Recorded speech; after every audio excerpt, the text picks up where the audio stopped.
ഇപ്പോൾ വിദേശകാര്യമന്ത്രി S Jaishankar Ukraine വിഷയത്തിൽ പാർലമെന്റിൽ പ്രസ്താവന നടത്തുകയാണ്. അതിലേക്ക് Air Force rose to the occasion. Most of the private airlines, and that includes Air India Express, Indigo, SpiceJet, Vistara, Go Air and Air Asia also participated enthusiastically. During this period, Prime Minister himself spoke to the presidents of Russia and Ukraine on multiple occasions.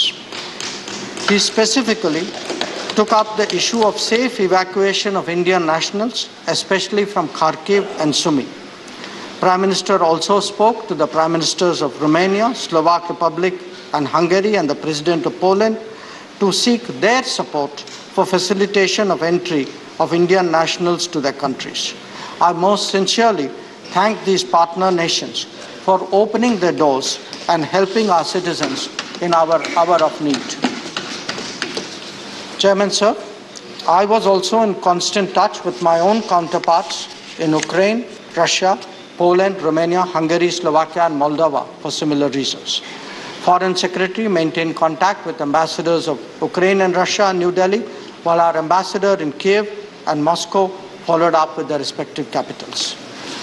Prime Minister deputed 4 union ministers as special envoys to Romania, Hungary, Slovak Republic and Poland to facilitate Operation Ganga.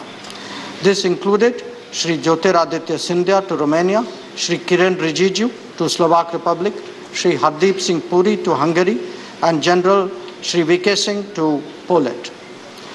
Their personal supervision of the evacuation process made a substantial difference in the ease of border crossing and the care taken of our citizens thereafter.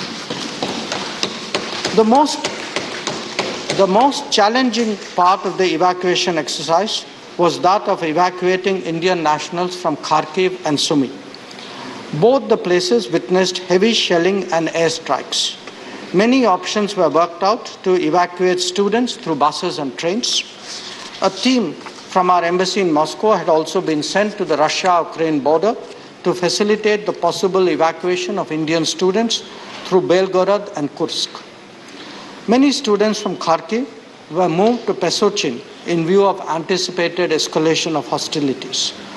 While our efforts were able to stave off some of the more extreme scenarios, their presence in a safety zone allowed for subsequent ferrying through buses to the western borders. The Sumy evacuation. വിദേശകാര്യമന്ത്രി S Jaishankar